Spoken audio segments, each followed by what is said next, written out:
Have you ever wondered why some people seem to radiate peace and purpose from the moment they wake up, while others struggle through their mornings in a fog of stress and anxiety? What if I told you that ancient Buddhist masters discovered specific techniques thousands of years ago that can transform your entire day before you even leave your bedroom? Imagine waking up tomorrow morning not to the harsh sound of an alarm clock, but to a sense of calm awareness. Picture yourself moving through your morning routine with intention, clarity, and a deep sense of connection to something greater than yourself. This isn't a fantasy reserved for monks living in mountain temples.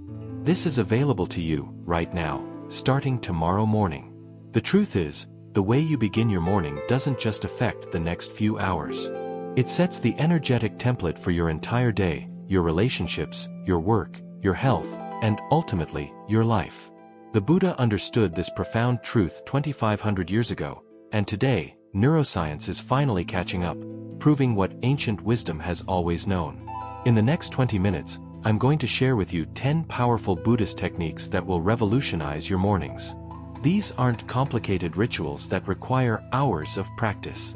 These are simple, practical methods that anyone can implement immediately.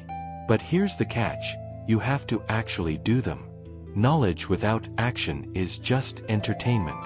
So right now, I want you to make a commitment to yourself. After watching this video, you will choose at least 3 of these techniques and practice them tomorrow morning. Can you do that? If your answer is yes, then let's begin this journey together. Before we dive into these techniques, let me share something important. Buddhism isn't about becoming someone else. It's about waking up to who you already are beneath the layers of conditioning, fear, and habitual reactivity. Your morning practice isn't another item on your to-do list. It's an act of self-love, a declaration that you matter, that your peace matters, that your presence in this world matters. The first technique is called mindful awakening, and it begins the moment your eyes open. In our modern world, what do most people do when they wake up? They immediately grab their phone, flooding their consciousness with notifications, news, and other people's agendas before they've even connected with their own mind and body. This is like letting strangers walk into your home before you've even gotten dressed. Instead, try this. When you wake up tomorrow, before moving a single muscle, take 3 conscious breaths.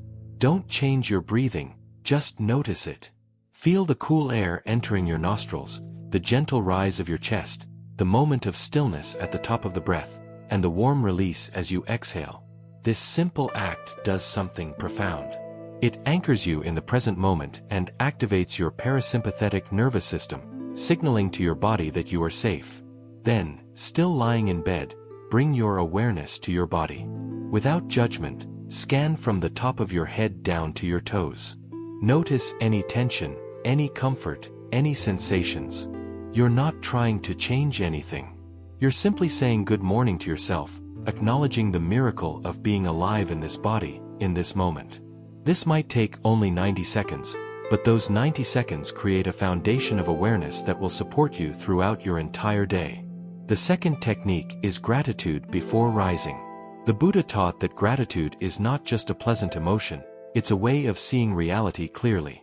When you practice gratitude, you align yourself with abundance rather than scarcity, with connection rather than separation. While still in bed, identify 3 specific things you're grateful for. But here's the key: be specific and feel it in your body. Don't just think the words. Instead of saying I'm grateful for my family, say I'm grateful for the sound of my daughter's laugh yesterday when we played in the garden. Instead of I'm grateful for my home, say I'm grateful for the warm blanket covering me right now. When you add sensory detail and genuine feeling, gratitude becomes a lived experience rather than an intellectual exercise. Scientific research has shown that practicing gratitude first thing in the morning literally rewires your brain over time, strengthening neural pathways associated with well-being and resilience. You're not just thinking positive thoughts. You're engaging in neuroplasticity, fundamentally changing the structure of your brain.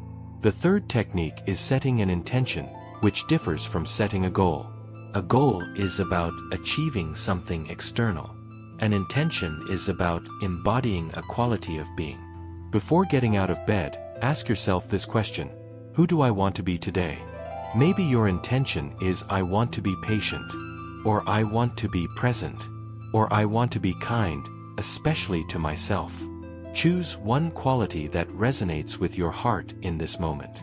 Then visualize yourself moving through your day embodying this quality. See yourself responding to challenges with patience, noticing moments with presence, speaking to yourself with kindness. The fourth technique is what I call conscious rising, and it's about transforming a mundane action into a sacred ritual. When you finally get out of bed, do it with complete awareness.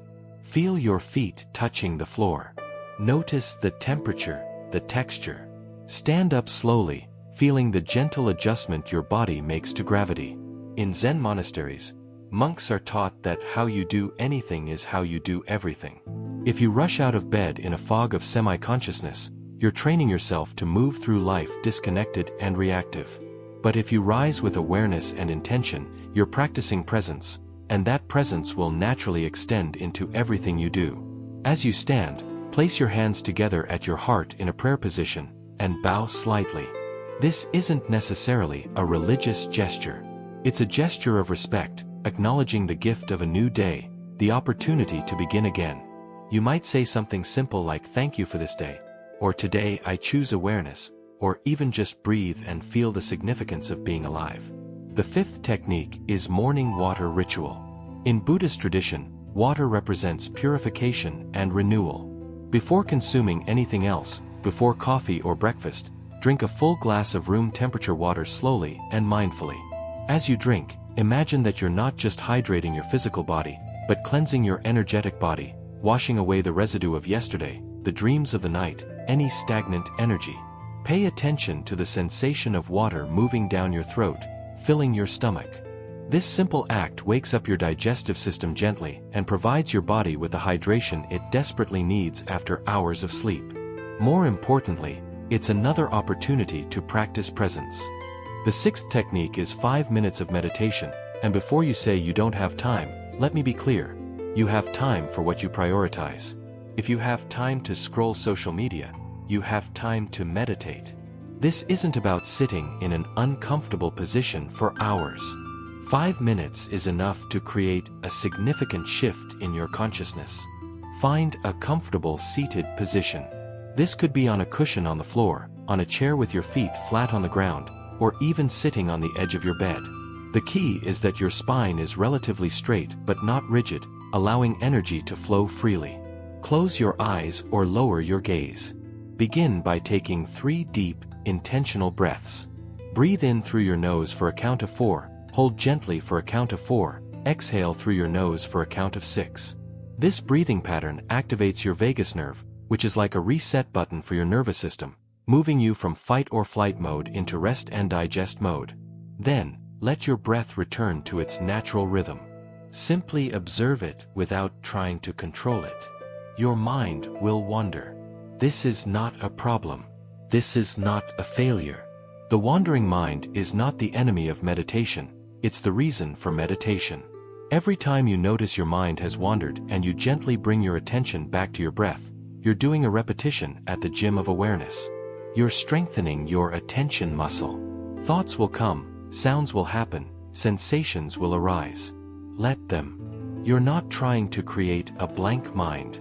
You're practicing being the witness, the awareness that observes all experiences without getting completely identified with them. The seventh technique is mindful movement or morning stretching.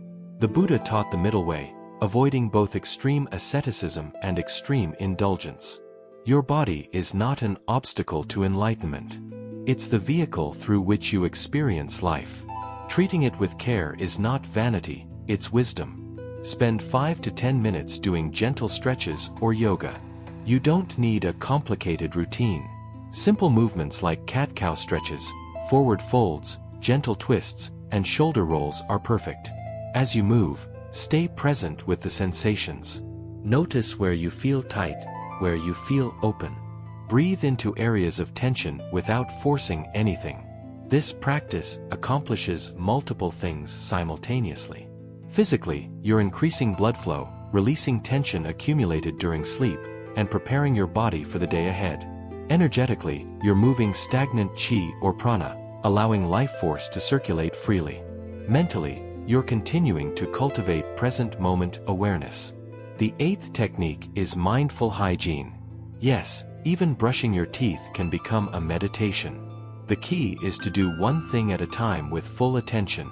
When you wash your face, feel the water on your skin.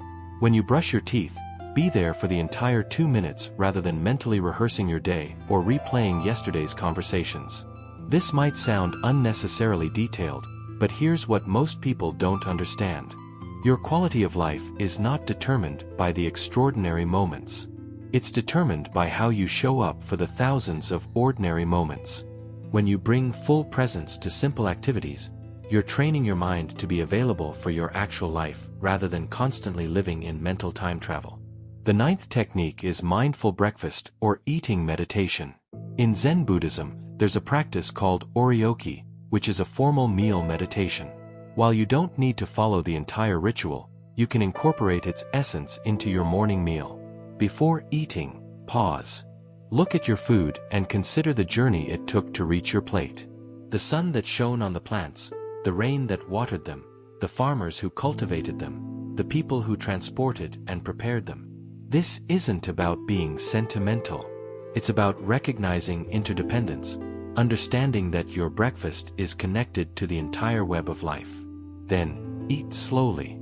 Put down your phone, turn off the television, close your laptop. Make eating the main event, not something you do while multitasking. Take smaller bites, chew thoroughly, and notice the flavors, textures, and temperatures. Notice the impulse to rush, to already be thinking about the next bite while you're still chewing the current one. When we eat mindlessly, we miss the entire experience and often eat more than our bodies actually need because we're not present enough to receive our body's satiation signals. When we eat mindfully, we digest better, we enjoy our food more, and we naturally attune to what and how much our body actually needs. This practice might add only 5 extra minutes to your breakfast, but those 5 minutes reinforce the foundation of awareness you've been building since the moment you opened your eyes. You're training yourself to be here, to show up fully for your life, rather than constantly being somewhere else mentally while your body goes through the motions. The 10th and final technique is what I call morning dedication or bodhisattva aspiration. In Mahayana Buddhism, a bodhisattva is someone who dedicates their practice not just to their own liberation, but to the benefit of all beings. You don't need to be a Buddhist to appreciate the profound wisdom and psychological benefits of this perspective. Before you transition from your morning practice into your daily activities, take a moment to dedicate your day to something larger than yourself. You might say silently or aloud, "May my actions today benefit not just myself, but all those I encounter. May I be an instrument of peace, compassion, and understanding. May whatever good comes from this day ripple outward beyond what I can see or measure." This practice does something transformative. It shifts your orientation from "I need to get through this day" to "I have an opportunity to contribute to this day." It transforms potential stress into purpose. When you're stuck in traffic, instead of just being frustrated, you can remember your morning dedication and send good wishes to the other drivers. When a difficult person crosses your path, instead of just reacting defensively, you can remember that they too are struggling and trying to find happiness. This doesn't mean becoming a doormat or suppressing healthy boundaries. It means approaching life from a place of abundance and connection rather than scarcity and separation. When you dedicate your day to something beyond your small self paradoxically feels more supported, more held, more at peace. Now, let's talk about how to actually implement these techniques, because knowing and doing are two completely different things. You don't need to do all 10 techniques tomorrow morning. In fact, trying to do too much too soon is a setup for failure. Instead, choose 3 techniques that resonate most strongly with you and commit to those 3 for the next 30 days. Consistency beats intensity every single time. Let me share a story about someone who transformed their life through these practices. Her name was Maria, and when she first came to a Buddhist meditation center 3 years ago, she was suffering from severe anxiety and depression. She was a successful lawyer, but she woke up every morning with a sense of dread, immediately reaching for her phone to distract herself from her own thoughts. Her therapist suggested she try meditation, and while skeptical, Maria was desperate enough to give it a shot.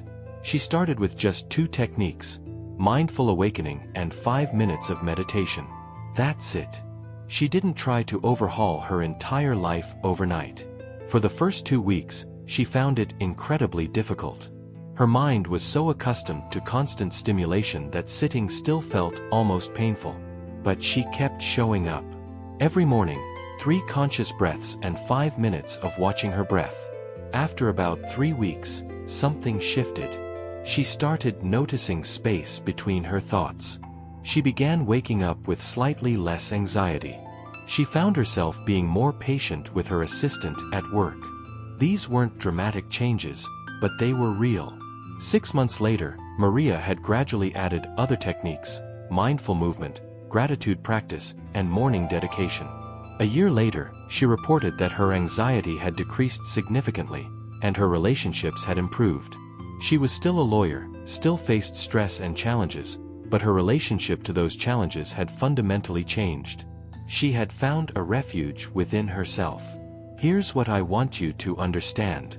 These techniques are not magic pills that will instantly solve all your problems.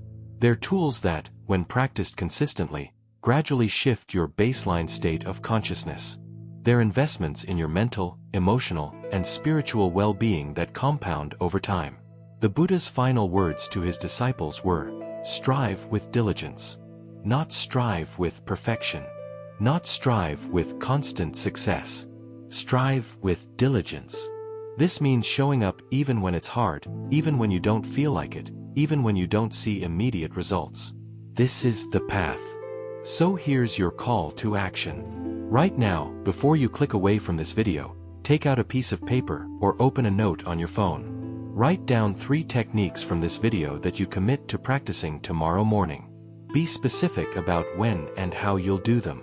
For example, I will practice mindful awakening when my alarm goes off at 7 a.m. I will do 5 minutes of meditation in my chair before breakfast. I will eat my breakfast mindfully without my phone. Then, set a reminder on your phone for tonight to watch this video again before bed so these practices are fresh in your mind when you wake up. If you found value in this video, hit that like button and subscribe to this channel because I create content like this every week to support your spiritual growth and practical well-being. Leave a comment below telling me which technique you're most excited to try and why. I read every comment, and your sharing creates a community of practice that supports all of us. Remember, transformation doesn't happen in the big dramatic moments. It happens in the small choices we make every single morning. Your new life is waiting for you.